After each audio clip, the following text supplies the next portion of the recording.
नमस्कार, मैं हूं प्राची मिश्रा और आज हम बात करने वाले हैं हमारे मणिपुर के बारे में। 2023 से आज 2026 है, लेकिन आज भी मणिपुर जल रहा है।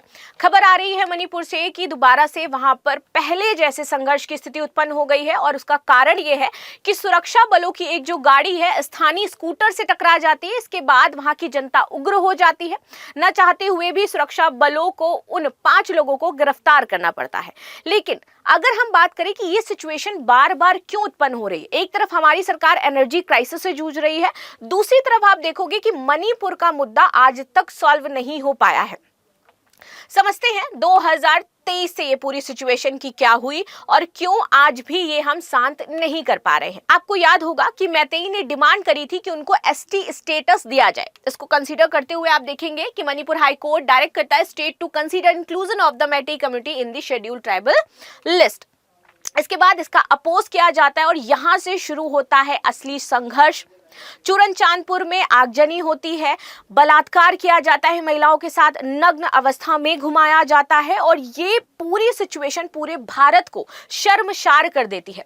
इस सिचुएशन को देखते हुए 10 दिन के लिए यहाँ पर आपका इंटरनेट को बंद कर दिया जाता है और सेक्शन 144 इंपोज किया जाता है and this is the list जहां पर ये सारी चीजें आपकी मेंशन होती हैं। चलिए आगे बढ़ते हैं और समझते हैं। ये पूरी सिचुएशन हमारी 2023 में शुरू हुई थी। 2023 से 25 तक कंटिन्यू घटनाएं देखने को मिलती हैं। फाइनली यहाँ पर जो बीरेन शाह हैं, कौन थे? सीएम थे यहाँ के, ये रिजाइन देते हैं चीफ मिनिस्टर जी, ताकि ये जो मणिपुर में जो वायलेंस है वो हमारा समाप्त हो सके। लेकिन अभी भी यहाँ पर शांति नहीं होती है। ये है वो लेटर जहाँ पर इन्होंने रिजाइन दिया था ड्यू टू सम सर्कमस्टांसेस और इस तरीके से रिजाइन लेटर यहाँ पर प्रोवाइड करवाते हैं। जैसे ही यहाँ पर जो सीएम है रिजाइन देते हैं, इसके बाद पूरे मणिपुर में राष्ट्रपति शासन इंपोज किया जाता है। राष्ट्रपति शासन लंबे समय तक चलता है और इसके बाद आप देखोगे कि अमित शाह फाइनली आते हैं यहाँ पर, इस पूरे सिचुएशन को रिव्यू करते हैं और रिव्यू करके कहते हैं हम चाहते हैं वो जितने भी लोग जो इस तरीके की एक्टिविटीज यहाँ पर कर रहे हैं वो सरेंडर कर दे और लीगल आर्म्स वगैरह हमारे जमा कर दे। इसके बाद अगस्त 2025 में ये मणिपुर में जो आपका राष्ट्रपति शासन लगा था, क्योंकि सिचुएशन अभी भी नहीं ठीक होती है तो वापस से इसको बढ़ा दिया जाता है अगले 6 महीने के लिए एंड फाइनली फर्स्ट टाइम यहाँ पर इस मुद्दे को सॉल्व करने के लिए इन्हें बुलाया जाता है और एक तरीके से आप tri party meeting among representative of MHA, government of Manipur and Kuki national organisation KNO and united peoples of front UPF, इनके बीच में न्यू दिल्ली में हेल्ड की जाती है ताकि वो इस सिचुएशन को सॉल्व कर सके। अब आप सोचो ये मीटिंग कब बुलाई गई है हमारी? ये मीटिंग बुलाई जाती है जब ये सारी सिचुएशन हो जाती है हमारी मणिपुर में राष्ट्रपति प्रेसिडेंट रूल लग जाता है। 2 साल बाद पहली बार इन्हें बात करने के बुलाया गया, जबकि ये चीजें पहले ही हो जानी चाहिए थी। इसी बीच आपको देखने को मिलेगा हमारी जो गवर्नमेंट है, फाइनली जब इतना ज्यादा कहा जाता है कि आपको पूरी दुनिया में घूमने का टाइम है लेकिन मणिपुर में आपको जाकर के देखने का टाइम नहीं है, फर्स्ट टाइम हमारे prime minister Narendra Modi ji Manipur visit करते हैं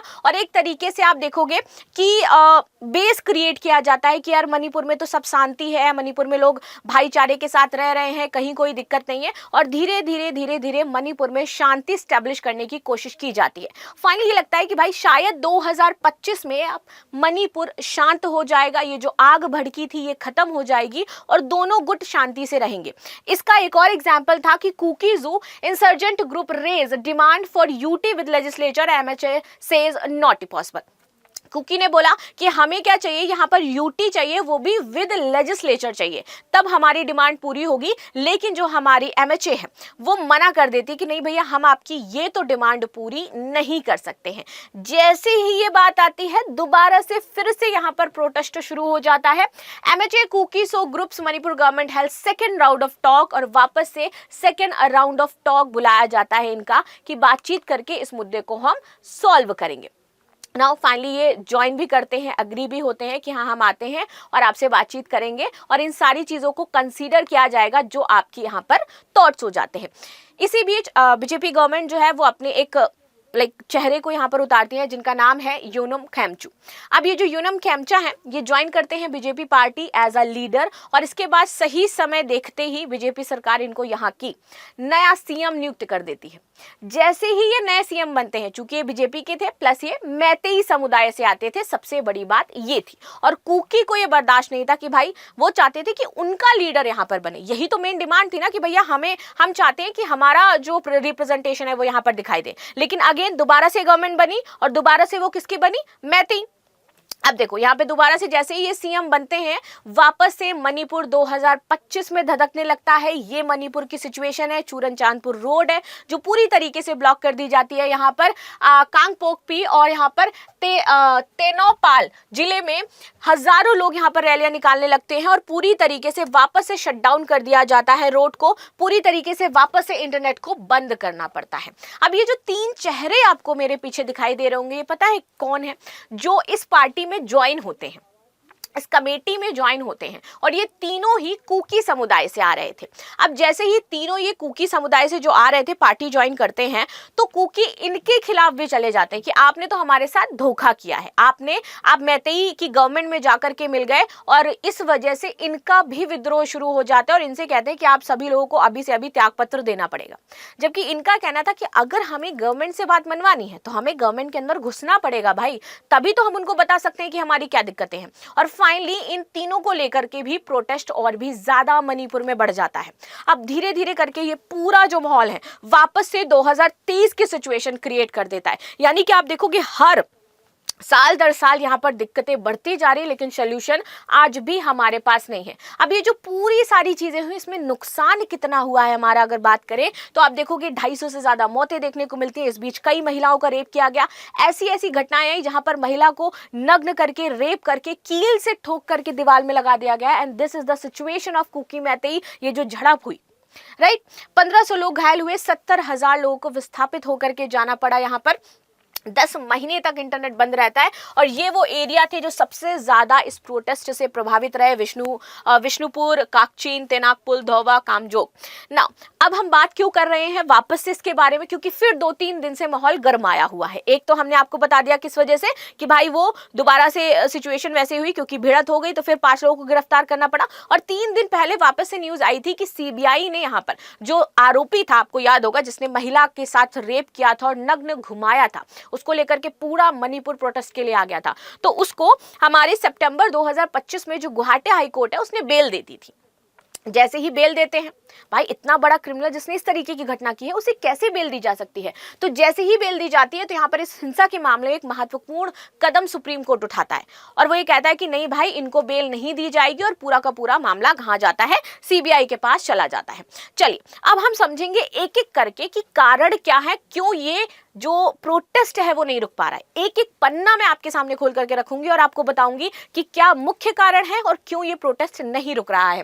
पहले जान लेते हैं कि दोनों तरफ के जो उग्र ग्रुप हैं वो कौन कौन से हैं जो इसमें हैं। मैतेई की बात करूं तो यहाँ पर मैतेई लिपुन है, अरम्बाई टोगेले है, पीपुल्स लिबरेशन है, कोऑर्डिनेटिंग कमेटी ऑफ मणिपुर हो जाती है। अगर कुकी की बात करूं तो कुकी नेशनल कुकी रिजोल्यूशनरी आर्मी है, जोमी रिजोल्यूशनरी आर्मी है, और कुकी स्टूडेंट ऑर्गेनाइजेशन यहाँ पर हो जाती है। सबसे पहले कारण पर पहुंचते हैं। अगर आपको पता हो तो मर्जर जो मणिपुर का हुआ था, ठीक है, इंडिया के साथ, जब मर्जर होता है यहाँ पर तो मणिपुर मर्जर अग्रीमेंट साइन किया जाता है इन 1949, जो कि साइन होता है नेहरू जी और उस समय जो वहां के लीडर थे उनके बीच में।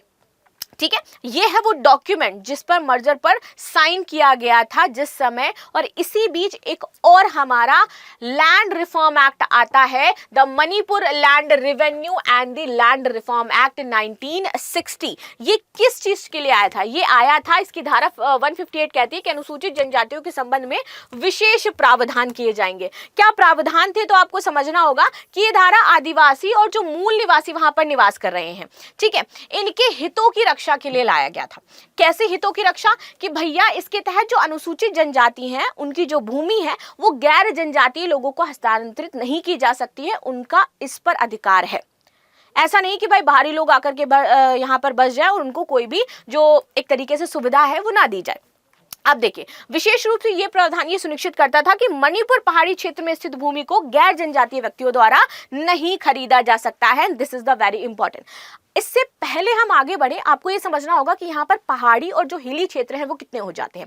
अगर मैं बात करूँ तो मणिपुर में 90% एरिया किसका है, हिल का है, और 10% मात्र आपको देखने को मिलेगा क्या, हमारा वैली का जो हो जाता है। अब इसमें जो 90 और 10 का रेशियो है, इसमें कुकी और मैतेई कितने कितने रहते हैं और उसका डिवाइडेशन कैसा है और कितने लोग यहाँ पर निवास करते हैं, उसके बारे में बात करते हैं। तब आपको एकदम एक्चुअल में समझ में आ जाएगा कि क्यों इतना ज्यादा प्रोटेस्ट है। पहले तो देख लेते हैं इसका डेमोग्राफिक डिविडेंड कैसा है। तो भैया मैतेई 53, यानी कि सबसे ज्यादा कौन है, मैतेई है 53%। इसके बाद नागास की बात करूं तो 24%, कुकीज की बात करूं तो 14%, और यहां पर आ जाते हैं अदर्स विच इज 9%। हाँ, एक चीज और देख लेना कि जो नागा और कुकी है इनकी भी आपस में नहीं बनती है, बात ये भी हो जाती है, वरना दोनों आपस में मिलकर के अपनी मेजोरिटी बना ले, लेकिन इनकी भी अपनी मेजोरिटी नहीं है। अब आप देखोगे कि भारतीय संविधान का आर्टिकल जो 371C है, इसके तहत मणिपुर की जो पहाड़ी जनजातियां हैं इनको विशेष दर्जा और सुविधाएं मिली हुई हैं, जो कि मैतेई जो समुदाय है इनको नहीं मिलती है। इसीलिए इन्होंने क्या डिमांड किया था, एसटी डिमांड किया था। नाउ अब बात करते हैं, तो जब लैंड रिफॉर्म एक्ट हुआ तो इसकी वजह से मैतेई समुदाय को मना कर दिया गया कि तुम लोग पहाड़ों में जमीन नहीं खरीद सकते हो, तुम्हें उसी 10% वैली में रहना पड़ेगा। जबकि अगर मैं पॉपुलेशन की बात करूं तो भैया इनकी पॉपुलेशन 53% है, जगह सिर्फ 10% इनको मिली है रहने के लिए। वहीं अगर मैं बात करूं जो कुकी है, सिर्फ इनकी 41% के आसपास है, ये 90% के पहाड़ी क्षेत्र में पूरा रह सकते हैं। तो इनको ये समस्या है कि भैया हमें भी उसमें शामिल किया जाए ताकि हम लोग भी 90% का जो क्षेत्र है पहाड़ों का वो यूज कर पाए ना। ये संवैधानिक आरक्षण 371 के कारण वे पहाड़ी भूमि नहीं खरीद पाते हैं। अब मैतेई समुदाय ये दावा करता है कि जो अपनी पैतृक भूमि है, संस्कृति है, भाषा है और जो परंपरा है, इसकी रक्षा के लिए उन्हें क्या है, एसटी का दर्जा मिलना ही चाहिए। अगर एसटी का दर्जा नहीं मिला तो समस्याएं होती रहेंगी। In 10 years Meitei ST demands repeated to the state and the centre, and बार बार ये बात कहता रहा है, और फाइनली जब हाई कोर्ट इसको अप्रूव करता है तो यहाँ पर ये सारी चीजें होती हैं। नाउ 21/9/1949 में निष्पादित जो विलय हुआ था, हमारा समझौता हुआ था, उस समय मणिपुर की जनजातियों को बीच एक जनजाति के रूप में मैतेई समुदाय की जो स्थिति थी, इन्होंने बोला संविधान के अंतर्गत अनुसूचित जनजाति की सूची में भी मैतेई समुदाय को उसी तरह बनाए रखा जाए, यानी कि फाइनली इनकी डिमांड्स को माना जा रहा था। नाउ दूसरा सबसे बड़ा कारण क्या है, एक तो कुकी को ये कहा जाता है कि इनको म्यांमार के राजा ने यहाँ पर बुलाया था लड़ने के लिए। पर्टिकुलर ये इंडिया के नहीं है, ये म्यांमार से आए हैं, बाहर देश से आए हुए हैं, और ये यहाँ पे आकर के इलीगल एक्टिविटीज में इन्वॉल्व होते हैं। जैसे कि वो जो पॉपी चोक्स है, इनका जो खेती वगैरह ये करते हैं, गांजा भांग इन सब की, अफीम की खेती करते हैं ये लोग, प्लस तस्करी के ये लोग काम करते हैं। तो इस तरीके के इन पर आरोप लगाए गए, तो ये और भी ज्यादा भिड़ गए। इनने बोला कि भैया आप जो हमारी सरकार है, क्योंकि वो मैतेई की है, मैतेई की सरकार होती है, तो ये सरकार कुकियों के जो कार्य हैं उनको ही यहाँ पर हर जगह कह देती है कि कुकी ही गलत कर रहे हैं पूरे मणिपुर में, और हमें बार बार बदनाम किया जाता है मैतेई गवर्नमेंट के द्वारा, इसलिए हम चाहते हैं कि यहाँ पर हमारी गवर्नमेंट हो। ये इनका दूसरा कारण है। तीसरी बात करते हैं विच इज वेरी इंपॉर्टेंट, जो कि हो जाता है कुकी लैंड का। ये चाहते हैं कि हमें पूरा एक लैंड दे दो। कुकी लैंड ये कितना चाहते हैं, तो ये पूरा जितना आप पिंकिश में देख रहे हो, ये इनकी डिमांड है कि आप कुकी लैंड बना दीजिए। ठीक है, मैतेई समुदाय और राज्य सरकार मांग को राज्य की अखंडता के लिए खतरा मानती है कि आपके लिए अलग से अगर हमने लैंड बना दिया तो फिर ये राज्य सरकार की अखंडता के खिलाफ हो जाता है। प्लस कुकी डिमांड्स 1960s की ये जो बात करते हैं, that these were the typically demands of the separate Kuki state for the better recognisation traditional heritage land rights and not granting for special land purchase rights in the valley by the Nehru himself. Now this was the point. इसके बाद आप देखोगे कि इनके साथ 1980 के दशक में नेशनल सोशलिस्ट काउंसिल ऑफ नागालिज्म की उसी मांग में है, जिसमें कुकी बहुल क्षेत्रों को ग्रेटर नागालिम में शामिल करने की बात की गई थी। नाउ राज्य की मांग थी 1990 के दशक में जो नागा समूह है इसके साथ संघर्षों के बाद अधिक मुखर हुए। 1992 से 1997 के बीच देखोगे नागा उग्रवादी संगठन द्वारा कुकी समुदाय के विरुद्ध जातीय सफाई की घटना भी आती रही है। अब देखो 2008 में केंद्र व मणिपुर के साथ एक स्पेशल ऑफ जो सस्पेंशन 2008 में केंद्र और मणिपुर सरकार के साथ सस्पेंशन ऑफ ऑपरेशंस जो है ये साइन किया गया था। इस सस्पेंशन ऑफ ऑपरेशन का मतलब ये था कि ये लोग मिलिटेंट जो है उस पर कोई हमला नहीं करेंगे, मिलिट्री पर कोई भी हमला नहीं करेंगे, और समय समय पर आप देखोगे बार बार इस समझौते पर जो 25 गुटों ने सरकार के समझौते पर हस्ताक्षर किए थे, और इसको हर साल हम इसको बढ़ाते जा रहे हैं, और अभी तक ये हमारा जो अग्रीमेंट है वो चल रहा है, तो उससे इनको समस्या होती है। तीसरा अगर हम बात करें, दिस इज वेरी इंपॉर्टेंट, जो कि नेशनल सिक्योरिटी का मुद्दा हो जाता है कि यहाँ पर जो फॉरेन पावर्स है वो ज्यादा इन्वॉल्व होती हुई दिखाई दे रही है। ऐसा हम क्यों कह रहे हैं, तो इसकी बात करते हैं। मणिपुर में जो हिंसा हो रही है ये आंतरिक कानून व्यवस्था की समस्या तो है ही, लेकिन साथ ही साथ इसमें फॉरेन लोग इन्वॉल्व कैसे हैं, तो पूर्व थल सेना के प्रमुख जनरल हैं एसएम नरवाड़े। इन्होंने बताया था कि संवेदनशील सीमावर्ती राज्य होने के नाते जो विदेशी एजेंसियां हैं इनकी संलिप्तता इसमें पाई जाती है, और ये कब जा करके और भी ज्यादा हमें पक्का लगने लगता है जब एक खबर आती है अभी कुछ दिन पहले ही कि यहाँ पर आप देखोगे कि भाई स्टारलिंक डिवाइस मिला था जो कि एलेगली मैतेई ग्रुप यूज कर रहे थे, इसको इंसर्जन किया जाता है, इसमें छोटे डिवाइस, पिस्टल, केबल, ये सारी चीजें मिलती हैं। और ये जो पूरा का पूरा कार्य किया जा रहा था, क्यों? क्योंकि इसके पीछे एक मोटिव है। आपको पता होगा कि मैंने एक आपको न्यूज़ बताई थी जिसमें CIA इंडिया में ही एक जो ईसाई देश है वो बनाना चाहता है, और इस ईसाई देश में वो म्यांमार का कुछ क्षेत्र, बांग्लादेश का कुछ क्षेत्र, मणिपुर का कुछ क्षेत्र, ये सब लेकर के इंडिया से कट करके अपना एक क्षेत्र बनाना चाहते हैं। और ऐसा आपने देखा होगा कि एक और न्यूज आई थी जिसमें 7 यूक्रेनी और एक जो यूएस का नागरिक है वो मिला था। यानी कि जो सिक्योरिटी, नेशनल सिक्योरिटी का मुद्दा है ये बहुत ही ज्यादा यहाँ पर बड़ा हो जाता है, मुखर हो जाता है, क्योंकि यहाँ पे बाहरी विदेशी शक्तियां ज्यादा इन्वॉल्व हैं। तो हमने बात तो कर ली, यहाँ पर इतनी ज्यादा समस्याएं हैं जिसकी वजह से मणिपुर शांत नहीं हो पा रहा है। लेकिन अगर हम बात करें कि इसका सोल्यूशन क्या हो जाता है, क्या सोल्यूशन है इसका, कैसे इसको हम शॉर्ट आउट कर सकते हैं, अगर हम नेशनल सिक्योरिटी के पॉइंट ऑफ व्यू से देखें तो सरकार को यहाँ पर बेहतर व्यवस्थाएं, बेहतर सरकार, पोर्ट्स वगैरह ये सारी तो कुछ बनाने ही होंगे। साथ ही साथ हम बात करें कि जो CIA का इन्वॉल्वमेंट है वो ये हमें बताता है कि हम भाई US जैसे जो देश हैं उन पर भरोसा बिल्कुल भी नहीं कर सकते हैं। प्लस और भी हमें गवर्नमेंट फेलियर यहाँ पर देखने को मिला है। 2023 से 2026 सिचुएशन आ गई लेकिन सरकार इसको निपटा नहीं पा रही। ये सीधा सा इंडिकेशन है कि ये गवर्नमेंट का फेलियर है कि गवर्नमेंट जो मुद्दे है वो शॉर्ट नहीं कर पा रही है। अब शॉर्ट करने का क्या है, या तो आप इन्हें ऑटोनमस एक पूरा लैंड दे दीजिए, या फिर इनको आप यूटी विद लेजिस्लेचर दे दीजिए, तब जाकर के मुद्दा शांत होगा। बट फिर भी ये हमारी देश की अखंडता के खिलाफ हो जाएगा। तो अब यहाँ पर क्या सोल्यूशन हो सकता है, आपकी समझ से क्या सरकार को निर्णय लेना चाहिए कि मणिपुर का ये विद्रोह शांत हो जाए, वो आप मुझे जरूर कमेंट बॉक्स में बताइएगा। मिलते हैं नेक्स्ट क्लास में, तब तक के लिए धन्यवाद। लाइक शेयर सब्सक्राइब करना बिल्कुल भी ना भूलें, and thank you so much for joining this session.